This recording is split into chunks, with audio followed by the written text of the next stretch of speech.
What's going to happen to Maduros? He's going to get what he deserves. He's a piece of shit, communist, tyrannical dictator, and that's what happens in Trump's world to piece of shit, tyrannical dictators. Okay, and he's parading Maduros around in this gray tracksuito with blindfold on, headphones on, and handcuffs, taking pictures with a bunch of military people.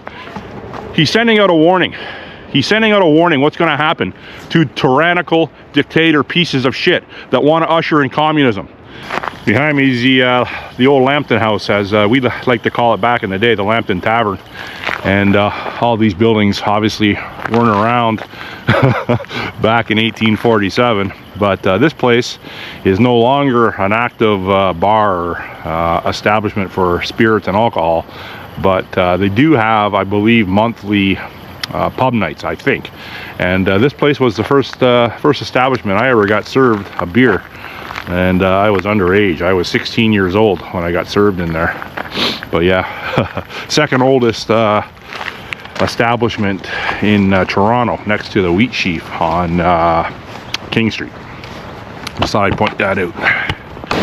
So, Donald Trump finally pulled the trigger on Venezuela and Maduro. He went in there, he went in heavy, sent in special operators at night, and he extracted Maduro's and his wife, and they initially brought him to a U.S. naval ship, then subsequently transferred him to the U.S., and apparently he's going to stand trial. Morning. So what this has done for the Venezuelan people, it would appear that they are ecstatic, a majority of them, that this occurred. They had for the last, I believe, 23 years between him and Hugo Chavez, they've had a tyrannical socialist government, a narco-terrorist state. So I've been familiar with the Venezuelan plight for about 8 years. Sometime back, about that time, 7 years, I came across a YouTube channel by the name of Indigo Traveler, and he did, I believe, a 6-part series on Venezuela, where he outlined what socialism has done to the country. It was once a prosperous, thriving South American country, and he spent a lot of time in Caracas, Venezuela, which was considered the jewel of South America, technologically advanced city, prosperous. Then socialism came in, and it ruined the country. So I think it was 2 years ago, Nicolas Maduro had an election in his country, and it was deemed that he lost that election, I believe by a large margin. I believe it was 70-30. And because he had military control over the country, he refused to vacate the office and let the democratically elected winners in as the new ruling party in Venezuela. So for 2 years, he has apparently been an illegitimate president, a dictator. So now, like with all my videos, I'm going to tie this into Canada, and I'm going to tie it into Canada sooner than later. A lot of people speculated right from the start, including me, that Donald Trump was trying to seize Venezuelan oil, which is, by all accounts, the largest oil reserve in the world. And it's a heavy oil that they have an abundance of, not so dissimilar to Alberta. The oil is specifically used for heavy industry, for large diesel engines, for ship engines, for industry. And you know, obviously the world needs that type of supply of oil.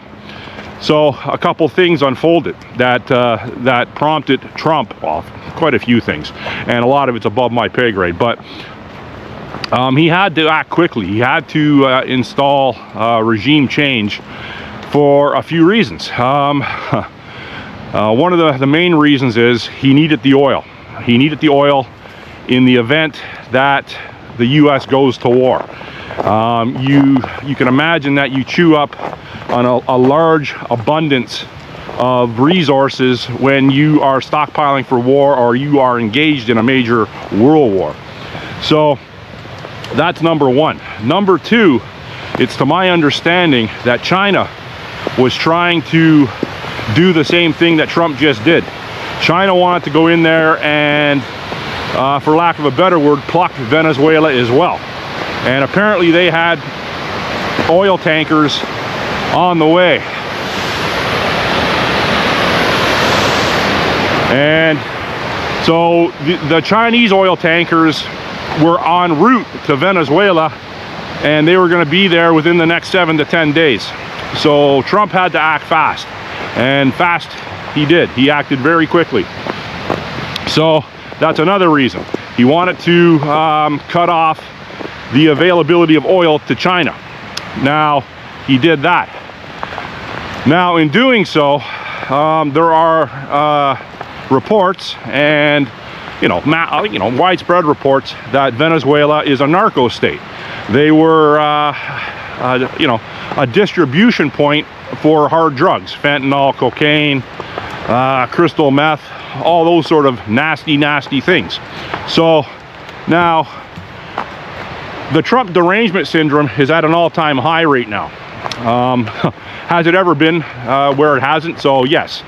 The people on the left, that it doesn't matter what Trump does in a positive manner, they're never ever going to admit that he's done any good. Now they are losing sight. They have lost the plot. They are defending Maduros, but they're villainizing Trump. They're saying what Trump did was outside international law. Now, bear in mind, the people saying this are paid agent provocateurs or crisis actors.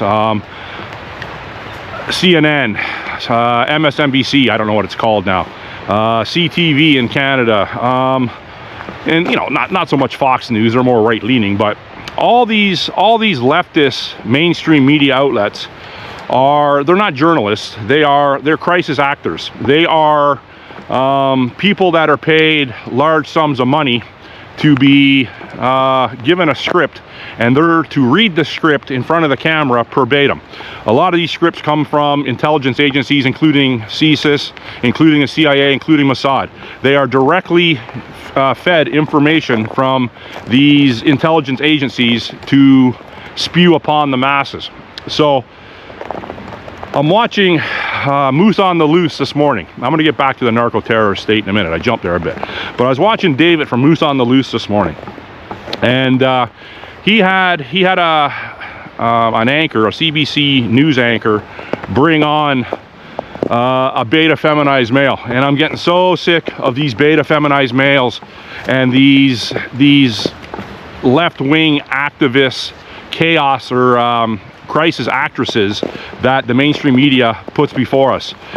Basically, they are, for lack of a better explanation, they are defending a socialist, communist, tyrannical narco dictatorship. I know that's a mouthful. In Nicolas Maduros, they are defending it. They are saying what Trump did was heavy-handed.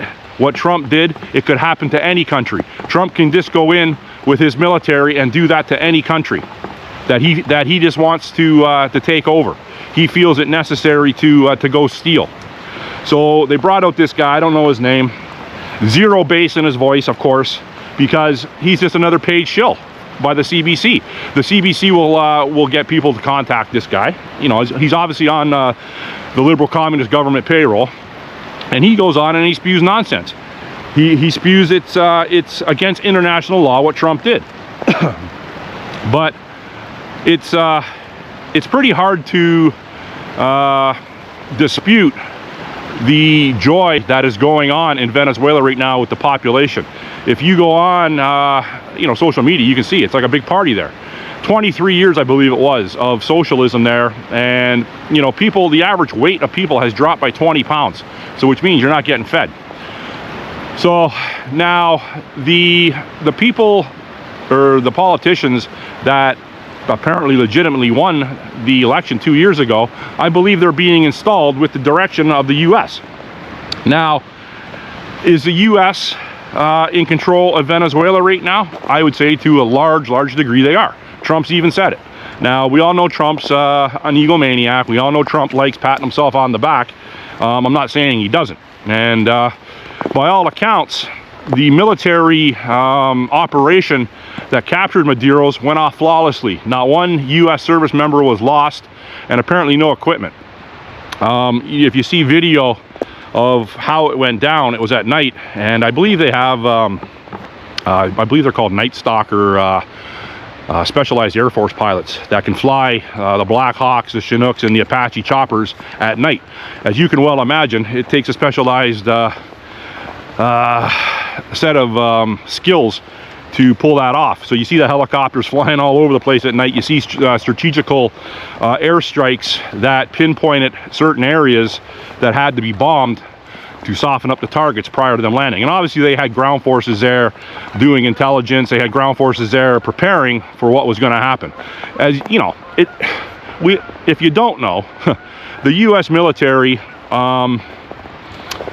is some of the most highly trained, have some of the most highly sophisticated equipment in the world. And if you don't know that, I don't, what rock you've been hiding under.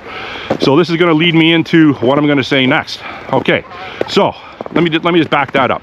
So Trump chops off the head of the snake. He gets Maduros and his wife. He says he's going to put them on trial in New York City, and he's going to have a fair trial for narco-terrorism and for owning a couple machine pew-pews. Whatever. So will he get a fair trial? No, he won't get a fair trial. What's going to happen to Maduros? He's going to get what he deserves. He's a piece of shit, communist, tyrannical dictator, and that's what happens in Trump's world to piece of shit, tyrannical dictators. Okay, and he's parading Maduros around in this gray tracksuito with blindfold on, headphones on, and handcuffs, taking pictures with a bunch of military people. He's sending out a warning. He's sending out a warning what's going to happen to tyrannical dictator pieces of shit that want to usher in communism. Okay, everyone's saying it's socialism. It's not socialism, okay? Socialism is just a softened word for what is going on in this world right now. If you have a country where people are, the overall weight of people is in adults has dropped by 20 pounds, and you have a country where you have rampant unemployment, your infrastructure is crumbling, your industry is crumbling. Their levels of oil reserves in Venezuela weren't being realized, the potential for a refinery weren't being realized because all the infrastructures were collapsing in that country. So now you have people on the left in Canada, the usual suspects, okay? You have those people. You have those people, the usual suspects, the ones that are going to the Eaton Center, the ones that are going to Indigo bookstores, the ones that are going into Jewish neighborhoods weekly. And this is a common occurrence, a weekly occurrence. The ones that are disrupting Christian celebrations during Christmas, the ones that are disrupting Jewish celebrations during Hanukkah. The Palestinian flag and the LGBTQ flag, along with other left-wing flags, are communist flags. Don't be mistaken, okay? I look at those flags now and it's communist. It's communism being ushered in under the guise of some sort of bullshit cause that they've either instilled in North America or they used in the Gaza as a stepping stone for to usher in their form of communism. So as predicted, the weekly or daily paid provocateurs, the usual masculine Karens and the beta feminized males that are flying under the LGBTQ flag and the Palestinian flag, they're already putting into their rhetoric almost overnight. Well, it was overnight. Free Maduros. What Trump is doing is illegal. It's the next genocide that's going to happen. So they just rolled it right in. They rolled in the Palestinian bullshit with the Venezuelan situation. I'm not trying to diminish what happened in Israel and in the Gaza, okay? I understand massive loss of life. I'm not trying to diminish that. But what I'm trying to say is these people over here don't give a shit about that. They want to usher in communism. That's it. So people that are on the left side, they're liberals or they're elbows up type, they're either too stupid to know what's going on or they want communism. That's it. Okay, so what is it? You're either too stupid or you want communism. And if you want communism, you're too stupid as well. It's a failed ideology. It isn't going to work. Mark Carney is not in Canada again. He jumped on a plane. He's over in Europe, apparently under the guise that he is trying to meet, or he's going to meet with European leaders to discuss the peace talks between Ukraine and Russia. First of all, Mark Carney hasn't been involved. He hasn't been allowed. He hasn't been invited to discuss any sort of peace talks with the United States, who is instrumental in facilitating the peace talks. Mark Carney has been banished to the kids' table. He's a laughingstock. He's a little weak man. He's going over to Europe to try to muster up strength, to try to muster up a gang to go against Trump. Okay. So Mark Carney, he's going over there. He's talking to Keir Starmer. He's talking to Francois Macron. They are the two major people that he meets with. Maybe he's talking to King Charles. I don't know. But basically, what he's doing, he's going over there trying to find a Mike Tyson type person to back him up in a bar fight, in a street fight. He's going over there to see what type of person or what kind of support he can get, so he can come back and combat the big bully Donald Trump. But what he's going to come back with is J.J. Walker from Good Times. That's what he's going to come back with. Trump's going to flick him off like a flea, because that's what Carney is. Carney's way of thinking and ideology is failed, and people are starting to wake up and realize that, even in this weak country that we live in, Canada. This country is so soft, but even we're waking up to him. This guy is a fork-tongued lizard. He's an evil little man. Never wears a Canada lapel pin. He doesn't want to stay any time in this country. He doesn't want to sit in the House of Commons to debate Pierre Poilievre. He wants Pierre Poilievre gone, so he doesn't have to deal with him. He doesn't want to win democratic elections. He wants floor crossers so he can get a majority that way. This guy is I don't want to start swearing. This guy is bringing Canada to its knees. He installs Mark Wiseman as the ambassador to the U.S. Another Century Initiative guy, another WEF guy, president of the Canadian Pension Plan. All these things that are a detriment for Canada. He is not in place here to better our country. He's crippling us from an energy standpoint. He doesn't want to tap into our energies. He's doing what he's doing in his position as Prime Minister to benefit his people and his handlers. Now, to a high extent, Trump is doing that too. I'm not saying what all Trump is doing is good, trust me. Obviously, we know Trump has a lot of shortcomings as well, okay? So, I'm going to get into that in another video. But right now, what Carney is fearful of, I think Carney truly is fearful that Trump may do that to what he did in Venezuela to him. Now, Moose on the Loose, Baked on Things, the Canadian Shield, they're all three YouTube channels I follow. Moose on the Loose and Baked on Things have alluded to that Trump is not interested in annexing Canada to make us the 51st state. He is not interested in doing that.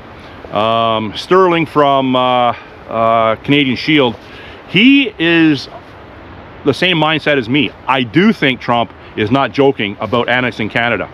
I don't think Trump has any other choice but to annex Canada, because the way Carney has aligned himself with China and has aligned himself with the European Union against Trump. So, you know, obviously we know, or maybe you don't know, but you know, PEI has been taken over by the Chinese Communist Party through Buddhism. They've had military training in Alberta. The Chinese were allowed, or almost allowed, to come on the Canadian soil and train their military. It's been proven we had Chinese police stations, and we probably still do. So, in my estimation, do I think it's possible that that Trump somehow is going to force Carney out? I don't know. It's a slippery slope. It's kind of confusing to me, knowing that that Trump helped or almost guaranteed Carney a win in the April election of last year. It would seem that they were in partnership to allow that to happen. So it's I haven't fully wrapped my head around that one yet, but I'm working on it. If you got anything to add to that, Trump and Carney's cozy, it appeared to be a cozy relationship months ago, put it in the comment section. But yeah, I'm hoping, you know, if you had asked me 5 years ago, would I entertain the U.S. taking Canada over, I would have said you're out of your mind. You're out of your mind. But now, with the way what Justin Trudeau did for 10 years and what this fork-tongued lizard Carney is expediting, I would be looking forward to Delta Force landing Chinooks and Apache helicopters on Parliament Hill and throwing him in handcuffs, throwing Carney in handcuffs and parading him around in a gray jumpsuit. Okay, I could do without seeing his wife. Okay, Carney's wife. We could all do without seeing her, and she's hidden away in New York with one of their transitioning children. I don't know what's going on with that kid.